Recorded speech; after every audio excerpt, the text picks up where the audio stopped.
This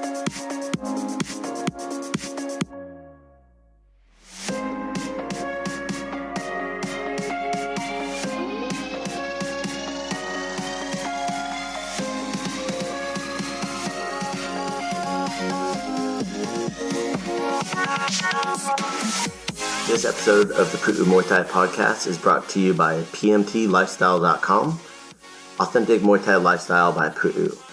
Definitely go check out the website at pmtlifestyle.com for some awesome lifestyle merchandise. That's for those of you out there either involved in Muay Thai, looking at getting involved in Muay Thai, and embrace a healthier lifestyle to live the life of a Nok Muay. Go check it out. All right, guys. Today we have Coach Connor Olanik in the house, man. You are at the Ventura Academy right now? That's right, I am. Sweet, bro. So what are you doing this morning there? This morning we have a group that's going to show up today at 10. We usually have like an invite-only sort of training, mostly sparring session that goes down Sundays at 11, 11:30-ish. But this week we're showing up at 10. We're going for a run. And then a bunch of us went pretty hard sparring on Friday. So I think once we get back from our run, we'll just do maybe a couple rounds on the pads with each other, maybe hit the bag, and then we'll call it a day and go get on with the rest of our weekends. Good, man. Well, this past, since, I don't think I talked to you since before USMTO, right? Here on the podcast? That's right, yeah. I haven't been on the podcast since before that. Damn, man. Okay, so tell me a little bit about US Muay Thai Open. I've covered it personally myself, but how was your experience at USMTO? Yeah, so that was my first time going to the USMTO. It was a fun time. I guess I'll just start with the beginning. So I spent a lot of time teaching leading up to it, and then thankfully you and some of the other instructors banded together to get me off of all my teaching responsibilities a couple weeks out so that I could train harder. But we had really good training up in Santa Barbara leading up to it. 2 hours every Saturday, the whole fight team together. So I felt very mentally prepared for it, even though I was probably physically less prepared than I have been for most of my other fights. Yeah. It was kind of weird. Like I went into it and like for my fight in August, I went around telling everyone that I was going to win, but I knew that I was like kind of trying to convince myself. I was hoping that if I said it enough times, I would really believe it in my bones. Yeah. But it's like, what else are you supposed to do? Like not try to believe it? Yeah. But there was just, I don't know what it was. And some people after the fact even told me after the USMTO that there was just something different about me this time, like the aura around me or something. But I walked around saying like, no, like, for the USMTO, like you don't understand. Like it's not an option. Like I'm going to win. Like this is a thing that's going to happen, guys. Like you just don't get it. I'm gonna go in there and win. Well, and I just went in there. I don't know if it was from the experience of the last fight, and then knowing that this one would almost be like a step backwards, going back to fighting with shin guards and headgear on. I just had this idea that it was preposterous to think of a possibility in which I wouldn't dominate. Yeah. Well, that kind of goes into like the fight team prep, the competition team prep we're doing, and it's part of it is for that mental prep that you were feeling, Yeah, exactly. And the funny thing is, it's like I didn't even I thought like I wasn't even sure how great my cardio was going to be, but I was like, it's not going to matter because I'm just going to be so much better than these guys, and I absolutely believed it in my bones. And then showed up to the event. It was my first time in a while not having to fight on the same day that I weighed in, so that was great. The weight cut was pretty easy because it was 148, so I definitely had to cut some poundage to get down there, but it wasn't that bad. I've had to fight way lower before, and I originally only had one opponent in my bracket, so I was like, oh, we're gonna race for pinks on the first one, and because of that, I was under the impression the whole week that we would weigh in on Thursday. And then since I only had one opponent, I was going to fight on Sunday. Yeah. So I had you might get mad at me for this. I think you probably already know about it. But, we have the weigh-ins and everything. We go do our thing. And then I'm off with my girlfriend, Natalie, who came with me. And we're looking for something to eat. And, I'm eating a bunch of, salty stuff to, help me rehydrate, but nothing like that bad. Yeah. And I'm like, you know what? It's Thursday night. I'm not fighting tomorrow. I'm not even fighting Saturday. Ice cream is a little too much. Let's go get some frozen yogurt. So I go and I get some frozen yogurt, and I'm like 2 spoonfuls deep, and I get the text from Ryan that says, "Hey, there's someone else in your bracket now. You're fighting tomorrow." And I was like, "Oh no." And I was like, "All right, well, I mean, it is what it is, man." And it was the same opponent that I like had thought I was going to fight, but apparently one of his you caught this, I guess, that one of his own teammates got bumped from A class into B class because he didn't report. He didn't consider his PKBs to be bouts. Yeah. Me and Bob Carmel, when we were running the weigh-ins, and I didn't know this guy. Just to put this out there, I didn't know this guy was in your bracket. I didn't know. I just saw him. We're like, "Do you have more fights?" And he's like, because he put I think 1-0 or 1-1 or something like that, or 2-0. Can't remember. And because he's like, yeah. He said no. And then I was like, well, you have these PKBs listed, but they're not on your record. And he's like, oh, I didn't know this counted. So and that's what, he got bumped. I think it was an honest mistake.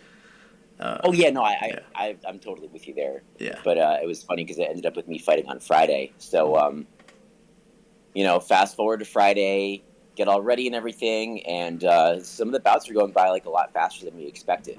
Yeah. And I remember like when Ryan went to get my hands wrapped, I was like, oh, it seems kind of early. But then again, like, it's so hard to gauge the time because you'll be like, oh, I think it's super early. And then you realize you're actually like way behind everyone else. But yeah. I had my hands wrapped, and then I saw my opponent walking around.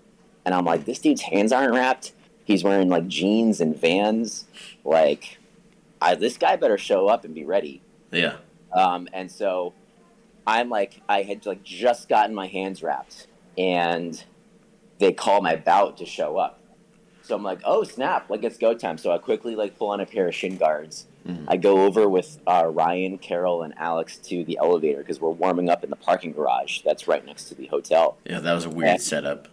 Yeah, and my entire warm up was just doing like shoe shine uppercuts in the center of the elevator while like Ryan, Carol, and Alex were like standing with their like backs to the wall to like give me some room. So I'm just like, feet in place, just trying to punch and shadow box to get warmed up on the elevator down. And I was literally like, in my head, I was like, I'm going to win this fight, and this is going to make an awesome story. And I'll get to say that I warmed up in the elevator on the way down to my fight.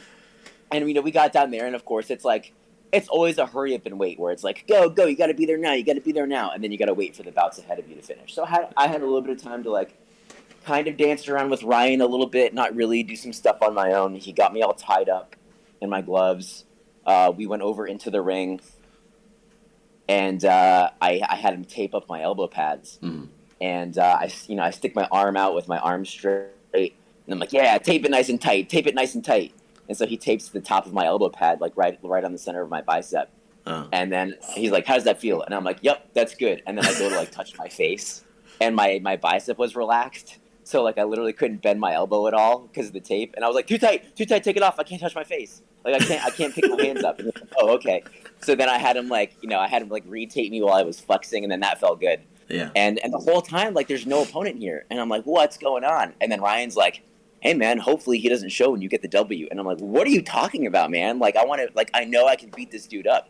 Like I'm not only thinking about the tournament, I'm thinking about the fact that like I've lost my last couple fights in a row. Like for me, I need to get back in the win column. Yeah. And so finally, like, I think the bout before us got canceled too because one of the guys just didn't show in time. And he literally showed right after they canceled the bout. And they were like, sorry, dude, you're too late. You didn't make it. So I'm thinking this is going to happen to me. Uh-huh. And then finally, I see this guy literally like jogging over with his team, hops over the ropes, is standing in the ring. Ref goes over to give him like, the whole check your equipment or whatever. Yeah. And so I look at Ryan, and part of it's because like fighting is always surreal, but like this was like especially like that because it kind of seemed for a few minutes there like the bout was going to get canceled. Yeah. So I just look at Ryan and like thinking nothing of it, I casually say like, man, it doesn't even feel like I'm fighting.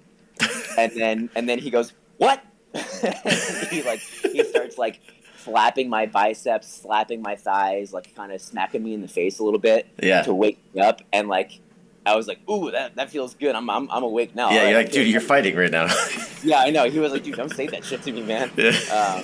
So like he woke me up, and I asked him to do the same thing for my next fight because I was like, oh yeah, I feel ready now. Yeah. And then they started us off, and we had found some tape on the guy, so we knew that he was like, you know, a heavy punching like pressure fighter that likes to come forward a lot. And so I just I danced around, and you know, I did a lot of like moving backwards and moving to the side. But when I won my exchanges, I came forward, and I definitely punched a lot, but I had some messed up feet during the training camp leading up to it. Yeah. So I kind of knew that was going to happen, but also like I found out pretty instantly that my hands were a lot better than his. So regardless of how your feet feel, like just with my experience level, it's like once something works, you're like, oh my god, I'm going to keep using this the whole time. that's something I want to get better at, because I could have mixed it up on a more like in the middle of the second and third rounds.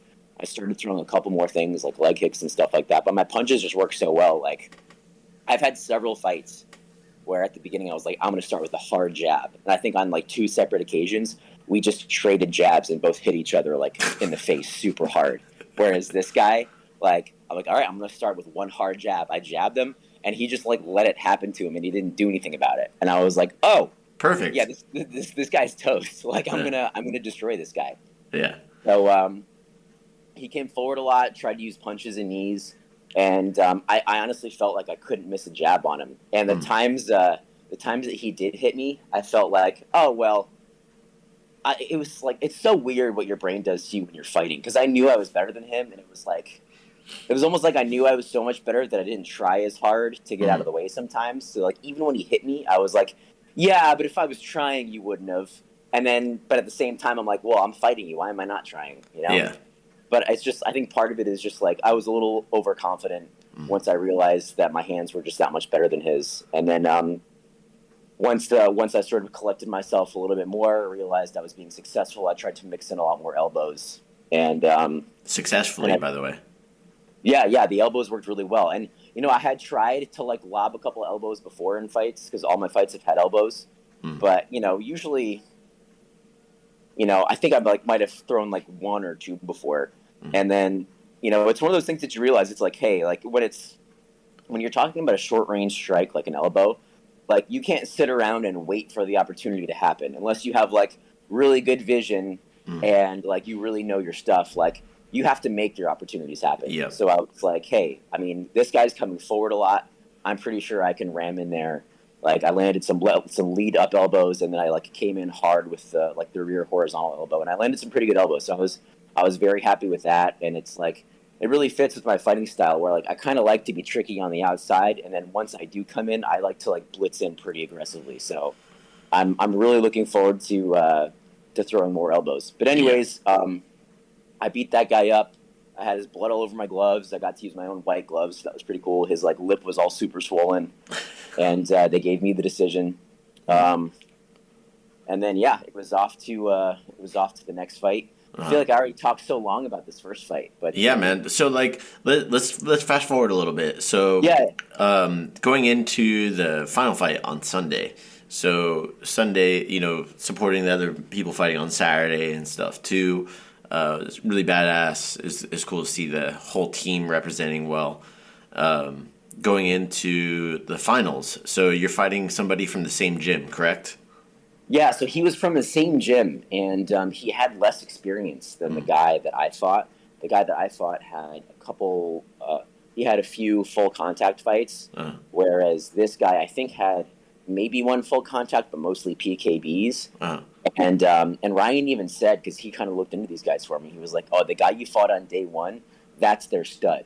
Like, now you're fighting the less experienced guy. And then I looked into it, and I was like, dude, I'm not so sure about this. Like, this guy looks good. Like the short clips that they posted of him in PKBs, he was like putting together really nice combos, catching kicks and sweeping, and he was a lot bigger too. He was. I'm surprised he made 148 pounds. Yeah. And also he didn't have to fight to get to the finals. Yeah, so he wasn't banged up. Yeah, so I knew he was totally fresh. But I mean, I was basically fresh too. I didn't get hurt at all in my first fight, so it was basically just a workout. Yeah. So yeah, I got into the ring. He was a little bit taller than me, a little bit stronger. And right away, like, started using the same game plan, tried to rely on my hands. And, I was definitely landing, but it wasn't as successful as it was in the first one. It was a lot more evenly matched, I think, skill-wise with hands, especially because he had some more length than me. And he caught I went to go throw a switch kick because my right foot was kind of messed up. And immediately he caught it and swept. And I've got a bad habit in my last couple fights of getting caught and swept, of instead of either trying again or faking to try to like get them to try catching and switching it up. I was just like, oh, well, I just got caught and swept. I don't want that to happen again. So I'm just not going to kick you on that side again. Real quick, while I have your attention, guys, I want to give a shout out to our sponsors, Hydronic Hydration. Hydronic Hydration is a powder-based hydration formula. You just drop it in your water bottle, whatever it is that you drink during training, before training, after training. It's a great hydration solution with 1,000 milligrams of elderberry, good for your immune support, vitamin C. So if you take like those emergency packets or anything like that, it could supplement that instead, along with hydration. It's got zinc and magnesium for electrolyte replacement, muscle relaxation, and recovery. Definitely go check them out at hydronichydration.com. That's a mix of unique and hydration. Okay, so HYDRONIQUE hydration.com. Also, want to give a shout out to Onnit. Onnit has given us affiliate. So what that means is if you guys use the link that's in the show notes, that will give direct support to the Academy. So if you consume Onnit products, you have no excuse. If you haven't tried Onnit products, they focus on performance-enhancing supplements. So non-PEDs, guys. They're not drugs. They're not illegal. Just natural supplements that can help boost productivity, sleep, rest, recovery, and performance. Go check it out. Their total human optimization product. I highly recommend it. I use their supplement Alpha Brain almost on a daily to help keep up with all the details of my days. All right, so use the link in the show notes if you're listening to this, and enjoy the products. So again, something I want to work on. Yeah. But I could tell it was a very competitive fight, but that I could definitely tell that he was getting the better of it. Yeah. And then I came forward on him, pushed him back to the ropes, and right as he bounced off the ropes, I was like, fuck it. Like, we talked about trying to land a spinning elbow. Let me try it. Wait. Stop right there. Yeah. So when you say we talked about you throwing like a spinning elbow, like we talked about this, was it the morning of or was it the day before? Like, hey, when you get the guy against the ropes, like jump knee or spin elbow, right? Yeah. It was. I think it was like the night before. Yeah. You said either jump knee or spinning elbow. Yeah. Okay. So go back to it. So you push this guy back. Yeah. So I push this guy back into the ropes, and I just decide to uncork this thing like as hard as I possibly can. Like Crew Ed has even like mentioned recently, like, hey, we're gonna. Like, Connor used this spinning elbow, but we're actually going to show you the right way to do it. Because, like, rather than keeping my rear foot planted so that I could recover, I just, like, dragged my rear foot through with the elbow, like, 100% of my body weight. Like, super, like, high risk, high reward. Because I had all my weight going forward, but if I missed, like, I would have been way off base. Yeah. But I felt my elbow land, like, right as I was turning. And I'm not even kidding. I felt my elbow land harder than I have definitely ever felt it land on the pads, and probably about as hard, maybe a little bit harder than I've ever felt it land on a bag even. Oh. Like, I hit him so hard, and it turned out I was like, like to try it on your first attempt and like land so hard, there's a little bit of disbelief. So I was like, oh man, I probably like hit him in the shoulder, even though I specifically like picked my elbow up really high to make sure if it hit him, it would hit him in the face. And it turns out it did. It was my elbow pad smashed, unfortunately, right into like the thickest part of his headgear. But he was super rocked. But I hit him so hard that he actually fully stopped my rotation. So it looks so fast on the video. But I remember this going down in slow motion. I hit him, pulled my right fist back towards my left shoulder, and fired another elbow. And just like landed a second like elbow to the side of his head again. Turns to face him, and I look at him. And his eyes are just, like, not there. Like, he's barely standing up. And I'm like, oh, snap. And then I was like, this just became a race between me and the referee to hit this guy again before the ref pulls me off. Yeah. So reviewing the video, the ref actually didn't do that much until I hit him with follow-up strikes. So I probably could have taken my time and like uppercutted him or left head kicked him and knocked him completely out. But I just went for him with straight punches. I hit him with a jab, I hit him with a cross, and then my next jab just whizzed right over his shoulder because he was falling to the canvas. Yeah. He falls on the ground, and this was like, and I uncorked this elbow like sometime after I got the short time 30-second warning from Ryan. So I knew that like by the time the count finished, the round would be over, which I was upset about because I wanted to hit him again. So they send me off to the neutral corner, and I'm just like, I hear everyone in our corner just like screaming their heads off. And like I just got like a massive confidence boost because I knew I was losing the round. Like I wasn't getting dominated, but I was losing. Yeah, and then points. to just like totally steal the round like that and maybe the fight, I was like, hell yes. So I go back to the corner.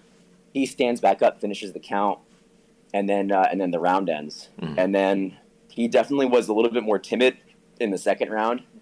And I was so confident. I was like throwing a spinning elbow at all the wrong times. I was like, I have to do this again. Like that was so good. I want to make this happen again. It's like winning a lotto ticket. And you're like, oh, cool, I'm gonna play again. Exactly. Yeah. No, that's exactly what it was. Yeah. It's like whereas it's like, no, man. Like I literally the reason I hit him so hard was not only because he didn't have anywhere left to go because he was against the ropes, but I caught him on his bounce back from the ropes. Mm-hmm. So it's like throw a spinning elbow as hard as you can at a heavy bag. Now have someone like swing the heavy bag at you and throw the spinning elbow as hard as you can. That's how hard I hit this guy. Yeah. So the next, the second round was a lot more competitive, and then the third round was very much like the first round was, only without my spinning elbow. So he definitely took the third round. The second round was a little more up for grabs. Like you could see it as my round, but it's totally not.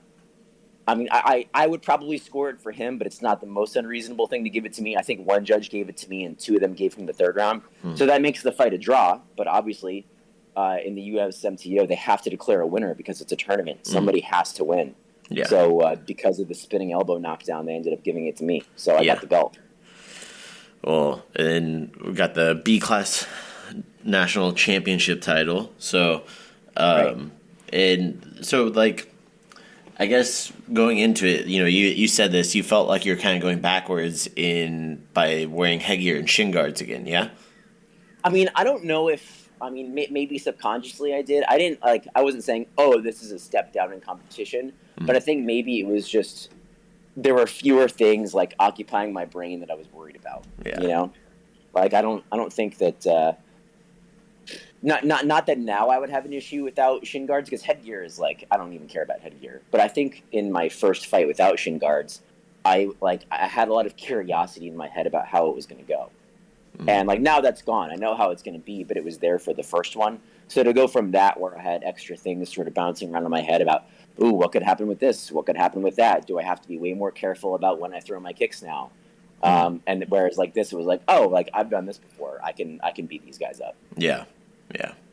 Well, now that you have that past you, and you see, like, we have, like, the World Games qualifiers coming up where these guys, pro fighters, they're wearing shin guards, headgear, elbow pads, and all that stuff.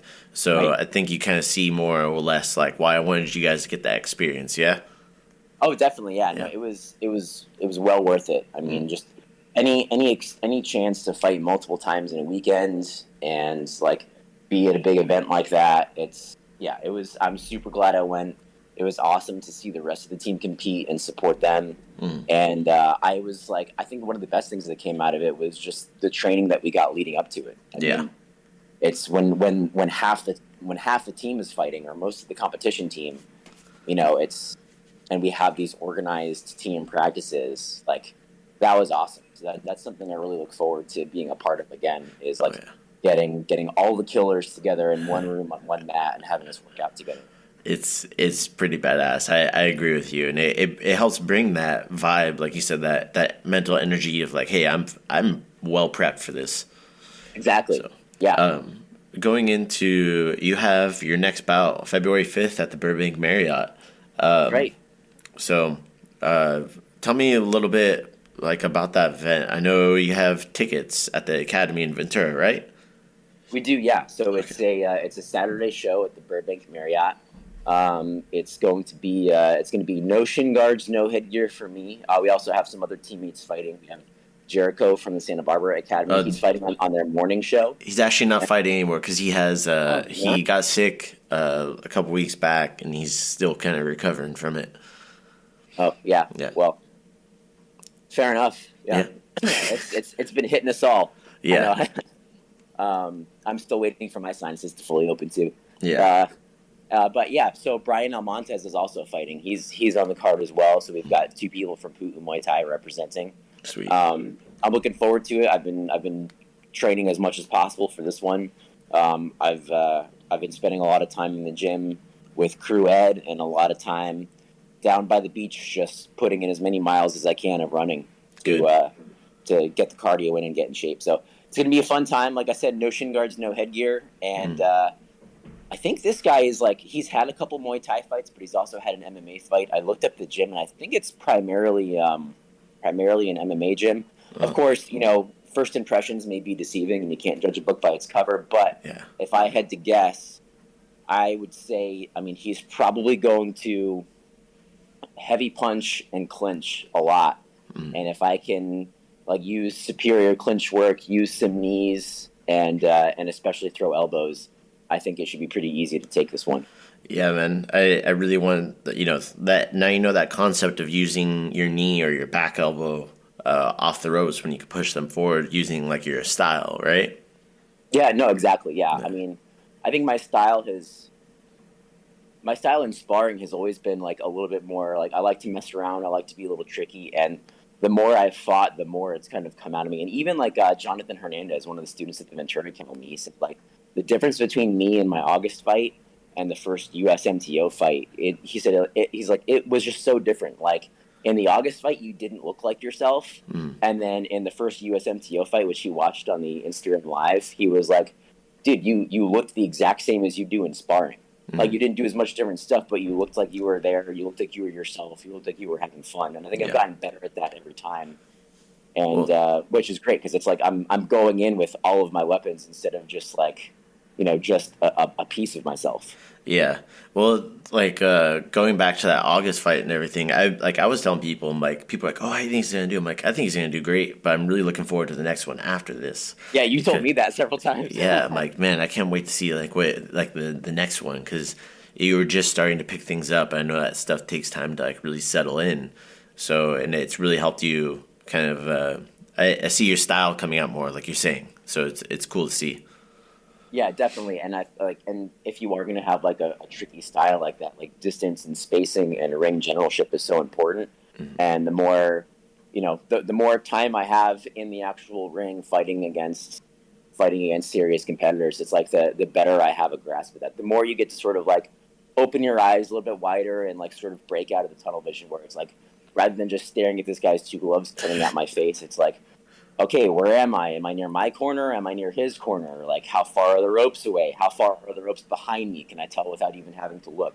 Yeah. So I think the more I get to kind of take a step back and breathe, it's going to help my vision, my ring generalship, and even the cardio too, because it's it gives you you kind of live in the moment a little bit more, and you can kind of take a breath and be oh yeah, if he's not hitting me and I'm not hitting him right now, there's no reason to be all tensed up and make myself tired for no reason and make it feel more like a sparring session where I just put a little extra on every shot. Yeah, you just you don't care how hard you hit them.